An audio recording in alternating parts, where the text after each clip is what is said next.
ज्याने आपल्या भागात यावं, आपल्या भागातली सगळी परिस्थिती पाहावी, आपल्या समस्या पण जाणून घ्याव्यात आणि त्या सोडवण्यासाठीचं पालकत्व पण करावं अशी आपली अपेक्षा होती. आज आपल्या सर्वांची अपेक्षा पूर्ण होते.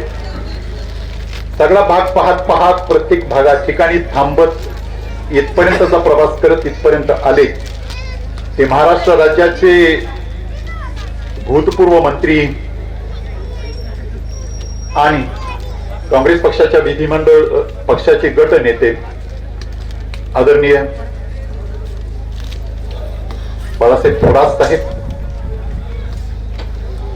या ठिकाणी उपस्थित असलेले ज्यांचं आपण आता भाषण ऐकलं, आमच्या माय भगिनीनं ते फार मोठ्या पदावर आहे.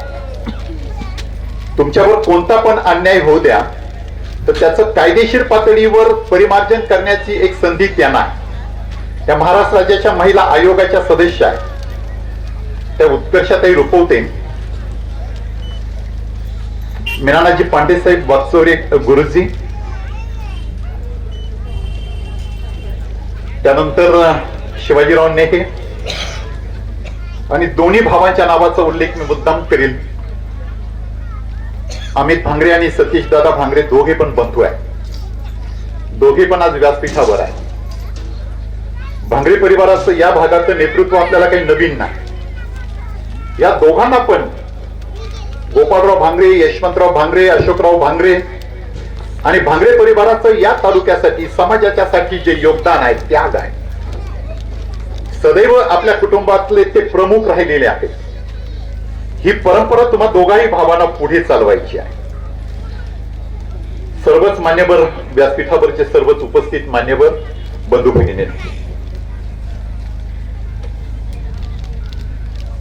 आपला बाप, आपली आई कोण होते, हे काय काम केलं त्यांनी, त्यांचा त्याग कोणता होता, त्याची ओळख काय, कोणाच्या पोटी माझा जन्म झालाय, हे आपल्या सगळ्यांना माहित असायला पाहिजे. छत्रपती शिवाजीराजे आपले बाप आहेत, महात्मा ज्योतिबा फुले आपले बाप आहेत, शाहू महाराज आपले बाप आहे, डॉक्टर बाबासाहेब आंबेडकर आपले बाप आहेत. आपण त्यांची लेकरं आहोत. अगदी तद्भत रामजी भांगरा आणि राघोजी भांगरा हे सुद्धा आपले बाप आहे. आपले नव्हे तर उभ्या महाराष्ट्राचे, या देशातील तमाम आदिवासी बांधवांचे ते पिता आहे. ज्याने आदिवासी बांधवांना लढायला शिकवलं, ज्याने लढवलं, ज्याने अन्यायाच्या विरुद्ध आपला आवाज बुलंद केला, ज्याने आपल्या सर्वांचं नेतृत्व केलं, सावकारशाहीच्या विरोधात प्रचंड मोठा लढा ज्यांनी केला, त्यातली जी जी नावं आहेत 1798 ते 1848, 50 वर्षाचा ज्वलंत इतिहास आपल्या तालुक्याचा. कितीतरी नावं घेता येतील, कितीतरी क्रांतिकारक आपल्या तालुक्यात जन्माला आले. त्याच्यासाठी स्वतंत्रपणे एकदा तुमच्या बरोबर बोलायला मी अवश्य. पण 1798 ते 1848 या 50 वर्षातला इतिहास, ज्वलंत इतिहास ज्यांनी घडवला, या इतिहासाचे मानकरी राघोजी भांगरे आहे. हे आपल्या सर्वांना माहित असायला. राघोजी भांगरेंचा जन्मच मुळात रामजी भांगरेंच्या कुटुंबात झाला. साहेब इथं आत्ता बसलेत, साहेबांचे पिताश्री आणि आमच्या सर्वांचेच मार्गदर्शक श्रद्धेय दादा तथा भाऊसाहेब थोरात आपल्याकडे नेहमी यायचे. स्वातंत्र्याच्या चळवळीत येत होते, कोमणी चळवळीत येत होते, दीपावलीच्या दुसऱ्या दिवशी परत भंडारदऱ्याला पण नेहमी यायचे. साहेब त्यांचे सुपुत्र आहेत. जे काम भाऊसाहेबांनी केलं तेच आता साहेब करतायत. तद्वत रामजी भांगरेंनी जे काम केलं, जो बंडाचा झेंडा खांद्यावर घेतला, तोच राघोजी भांगरेंनी घेतला. रामाकिरवाला अटक झाली. नगरच्या जिल्हाधिकाऱ्याच्या कार्यालयावर हा आदिवासी तरुण जाऊन धडकला आपल्या सहकाऱ्यांच्या सह आणि तिथेच पकडला गेला. 1830 ला फाशी झाली आणि तिथून पुढे खरं रणसिंग चळवळीचं फुंकलं गेलं. पेशवाई संपली होती, इंग्रजांचा काळ सुरू झाला होता. पेशवाईनं पण भरपूर आनंदित छळ आपला सर्वांचा केला होता. विशेष करून जे किल्ले आपल्या सगळ्या परिसरामध्ये आहेत, इंग्रजांचं यांच्याकडे पाहण्याचा दृष्टिकोनच अत्यंत वाईट होता. इंग्रज जेव्हा सत्तेवर आले तेव्हा त्यांना असं वाटत होतं की बंडखोर वृत्ती आणि लढाईची हिंमत जर कुणात असेल तर ती आदिवासींच्या मध्ये आहे.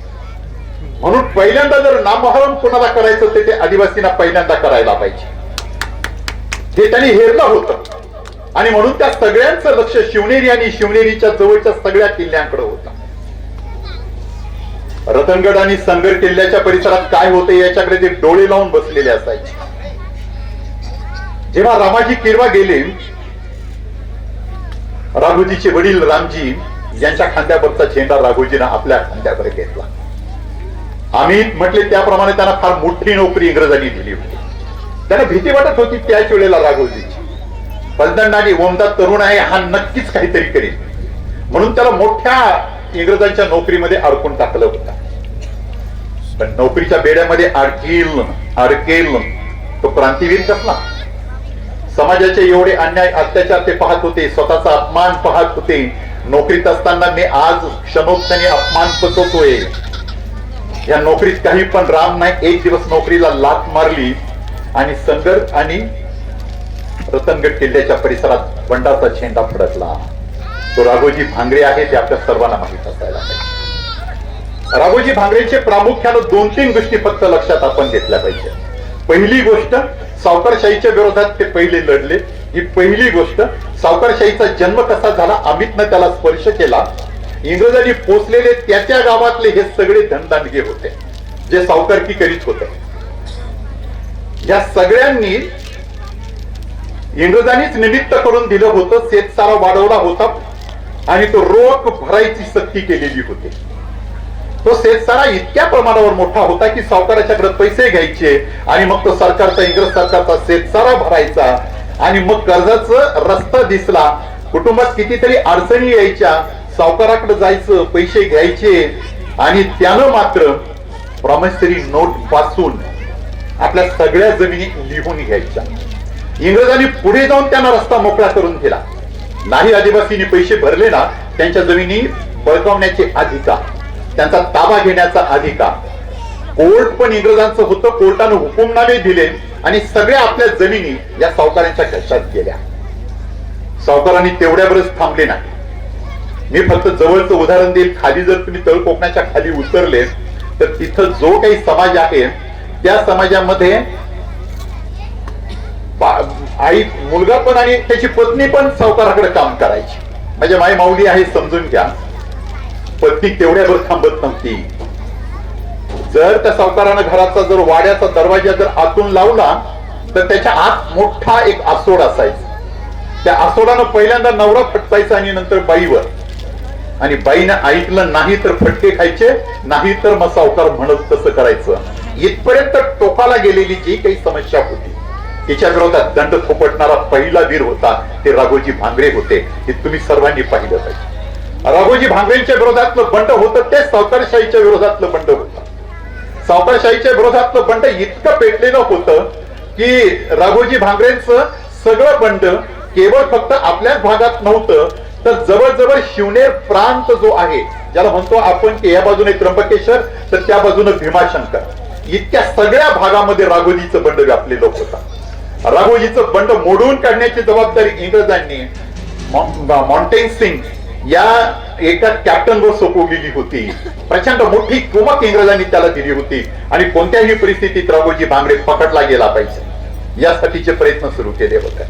मॉन्टेन सिंगनं सगळे खिंडी, सगळे रस्ते, सगळे मार्ग, जंगलातल्या पळवाटा पण या सगळ्याच्या सगळ्या घेरल्या आणि त्याची नाकेबंदी केली होती. एवढी सगळी नाकेबंदी करील तरीही सुद्धा थांबेल ते राघोजी भांगरे थोडाच होता. अशी नाकेबंदी केली असताना इंग्रजांची 3 गावं लुटण्याचं काम राघोजी भांगरेंनी केलं. तेवढ्यावर थांबले नाहीत. जी रसद येत होती ना इंग्रजांची नाकेबंदी करायला आलेल्या फौजेला, ती रसद सुद्धा भांगरेंनी कितीतरी वेळा राघोजी भांगरेंनी लुटली. इंग्रजांना स्थळो की पळो करून सोडला. काही त्याला हाती लागत नव्हता. राघोजी भांगरेंचा ठाव ठिकाणा हाती लागत नव्हता. सगळे सावकार हे घाबरून काही गाव सोडून पळाले होते, इतके घाबरलेले होते. करून सावकारांना सोडलेलं होतं. सगळ्या गरिबांना आश्रय देण्याचं काम राघोजी भांगरे करीत होते. कितीतरी सासूरवाशींना परत नांदवायला सुद्धा राघोजी भांगरे लागत होते. मोठमोठ्या धनाढ्य लोकांना लुटायचं आणि ती संपत्ती तुमच्यापर्यंत आणून पोहोचवायची आणि गरिबांना मदत करायची, ही त्यावेळेला बंड करणाऱ्या सगळ्या नेत्यांचं मुख्य काम होतं. राघोजी भांगरेंच्या इतका आईला आई, बहिणीला बहीण, अत्यंत चारित्र्य संपन्न व्यक्तिमत्व जर कुणाचं होतं तर ते राघोजी भांगरेंचं होतं. आपल्या टोळीतल्या एका माणसानं जरी महिलेकडे वाकड्या नजरेनं बघितलं तरी सुद्धा राघोजी भांगरे ते सहन करत नव्हते. याच राघोजी भांगरेंचं जेव्हा बंड आपल्याला थांबवता येत नाही, तेव्हा इंग्रजांनी जे जे प्रयत्न करायचे ते सगळे प्रयत्न केले. अखेर आपल्याच देवगावमध्ये त्यांचा जन्म झालाय, या मातीत जन्म झालाय. माय माऊलींना पण माहिती असायला पाहिजे, राघोजीची आई, राघोजीची बायको, राघोजीच्या भावसया माहिती देत नव्हत्या. शब्द उच्चारायला जड जात असला तरी तो उच्चारला पाहिजे. आमच्या या माय माऊलीच्या स्थानांना चिमटे लावायचं काम केलं ना ते इंग्रज होते. पुरुषांच्या इंद्रियांना सुद्धा तुंबड्या लावायचं काम केलं ना ते इंग्रज होते. फक्त विचारित होते की राघोजीची माहिती द्या, पण माहिती मिळत नव्हती. इथपर्यंत राघोजीचं बंड सगळं पुढे गेलेलं होतं. फार लांबवायचं नाही, मला साहेबांना बोलायचं आहे. तर राघोजीनं सावकारशाहीच्या विरोधातला लढा दिला. हा सगळ्यात महत्वाचा आपल्यासाठी मोठं काम होतं. आपल्याला लढायला शिकवलं, आपल्या सगळ्यांना संरक्षण दिलं आणि राघोजीचं प्रस्थ इथपर्यंत वाढलं. मी टोकाचं तुम्हा सर्वांना सांगेल की छत्रपतींच्या साताऱ्याच्या गादीला प्रताप सिंह हे जे त्यावेळेचे छत्रपती होते, इंग्रजांनी त्यांना पदच्युत केलं, गादीवरून खाली उतरवलं. त्यावेळेला प्रताप सिंहांनी आपला प्रतिनिधी आत्माराम वाणी आणि शिंदे सरकारचा प्रतिनिधी अंतोबा लाटेकर कुठे हे एकत्र आले, कुठे मीटिंग झाली, कुठे बैठक झाली, ती आपल्या या पाडोशीच्या जंगलात, आपल्या जबर, जिथे हे इतके मोठी माणसं आली होती, राघोजीच्या बरोबर बैठक झाली, तिथे सगळं ठरलं आणि राघोजीच्या नेतृत्वाखाली आपल्या छत्रपतींना साताऱ्याच्या गादीवर परत बसवण्यात आलं. इतकं त्या बंडाचं सामर्थ्य होतं. इतकंच फक्त मला तुम्हाला सर्वांना सांगायचं. अमितनं सांगितलं, गळ्यात वाघाचं कातड, त्याच्यात 2 ताई, केस प्रचंड वाढलेले केस आणि गळ्यातला ताईत, हीच माझी शक्ती आहे, हीच माझी ताकद आहे. प्रचंड देवावर श्रद्धा असलेला हा माणूस होता. सर्वात अधिक श्रद्धा महादेवावर होती. आपल्याकडचे सगळे महादेवाचे दैवत, त्याच्या दर्शनाला सतत जाणारा हा माणूस होता. प्रचंड श्रद्धा मनात असलेला माणूस होता. 1845 ला आता जो उत्कर्षात तुम्ही जो काही आता ज्या व्यक्तीचं नाव घेतलं, आव्हाड, त्यांचं नाव देवजी. 1845 ला देवजी मारले गेले. त्यावेळेला पहिल्यांदा खचरात ते राघोजी भांगरे होते. सगळ्या बाजूने परिस्थिती आपल्या आटोक्याबाहेर जाते असं त्यांच्या लक्षात येतं. कितीतरी सहकारी मारले गेले होते, पकडले होते. फार थोडक्यात प्रवास सांगायचा आहे मला, मी किती पण वेळ राघोजीवर बोले.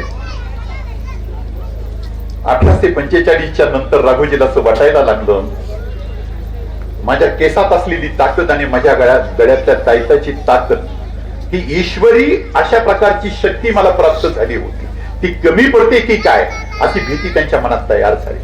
राघोजीनं त्यानंतर अनेक ठिकाणी यात्रा करायची, देवदर्शन घ्यायची, ही कामं सुरू केली. गोसाव्याच्या रूपात ते ही कामं करत होते, हे पण आपल्या सर्वांना माहित असायला पाहिजे. केस काढून टाकले होते, गळ्यातला ताईत पण बाजूला ठेवून दिला होता आणि असंच पंढरपूरला जाण्याची इच्छा होती. दिंडीत पंढरपूरला गेले. चंद्रभागेच्या काठावर फिरत होते. केस काढलेले होते, त्यांना कुणी ओळखीत नव्हतं. गळ्यात ताईत पण नव्हता आणि त्यावेळेला लेफ्टनंट गेल या इंग्रज अधिकाऱ्यानं राघोजींना तिथे पकडला. ते स्वतःहून स्वाधीन झाले. साखळदंडानं बांधलेल्या अवस्थेत राघोजीला ठाण्याच्या कारागृहात नेण्यात आलं. 2 जानेवारी 1818 हा तो दिवस आहे. आणि त्यानंतर पुढे जाऊन राघोजीच्या विरोधात जी केस इंग्रजांनी सुरू केली ती एकतर्फी चालवली. एका पारसी वकिलाला राघोजी विनंती करीत होते की तुम्ही माझी बाजू मांडा, पण एकही वकील बाजू मांडायला तयार झाला. अखेर जे व्हायचं तेच झालं. राघोजींना फाशीची शिक्षा झाली. राघोजी विनंती फक्त न्यायाधीशांना एवढीच करीत होते, इंग्रजांचे ते न्यायाधीश होते. राघोजी भांगरेला फासावर लटकू नका, तलवारीनं तीर उडवा, मला ते आवडेल, बंदुकीची गोळी घालून मारा, मला ते आवडेल, मला वीर मरण द्या, ही त्यांची अपेक्षा होती. पण तसं घडलं नाही. 2 मे 1848 ला अखेर त्यांना ठाणे कारागृहात फासावर लटकवण्यात आला. वीर पुरुषाचा हा सगळा जो काही प्रवास आहे, तो सगळा प्रवास आपण कायम लक्षात ठेव. कोणत्या भूमीत आपण जन्माला आलोय, ती ही वीर भूमी आहे, जिचं नाव देवगाव आहे. कोणत्या भागात आपण जन्माला आलोय, ते प्रवरामाईची आपण सर्व लेकर आहोत. प्रभू रामचंद्रांचं वास्तव्य आपल्या सगळ्या परिसरात होतं, सीतामाईचं वास्तव्य आपल्या सगळ्यांच्या परिसरात होतं. या सगळ्या पार्श्वभूमीवर तमाम माझ्या आदिवासी बांधवांनी त्यांचं जे लढाऊ बाणा होता, तो या पुढे पण जपावा लागला. अरे मूळ या देशाचे रहिवासी तर आपण आहोत, आदिवासी. त्यांना वनवासी म्हणते हे भाजपाचं सरकार. वनवासी? अरे आम्ही तर मूळचे रहिवासी, आम्ही तर या जमिनीचे मूळ मालक. तुम्ही कोण म्हणताय वनवासी? ज्याला कोणीच नाही ते वनवासी. अरे आम्ही मूळचे रहिवासी, आधी मूळचा, वासी रहिवासी. काय काय अधिकार आपले काढून घेतले जातील, कुठे जाऊन आपल्यावर अन्याय अत्याचार होतील. परत तेच दिवस पुढे आले. सावकारी संपली नाही, ती आज पण परत सुरू झाली. इंग्रज गेले हे जरी खरं असलं तरी सुद्धा अन्याय अत्याचार करणारे अजून पण जरा माजतायत. या सगळ्या परिस्थितीमध्ये आमच्या मित्रांनं सतीशनं हा निर्णय घेतला की राघोजी भांगरेंची जो जयंती दिन आहे तो त्यांच्या भूमीत संपन्न करायचा. साहेबांना आम्ही विनंती केली की या भागातल्या सगळ्या माणसांची विनंती की तुम्हीच यावं, तुम्ही यावं. रस्त्यानं आता आम्ही जिथे जिथे थांबत आलो तर निघताना ती सगळी माणसं म्हणायची, साहेब जरा आमच्याकडे पण ध्यान ठेवा ना, साहेब जरा आमच्याकडे पण लक्ष ठेवा ना.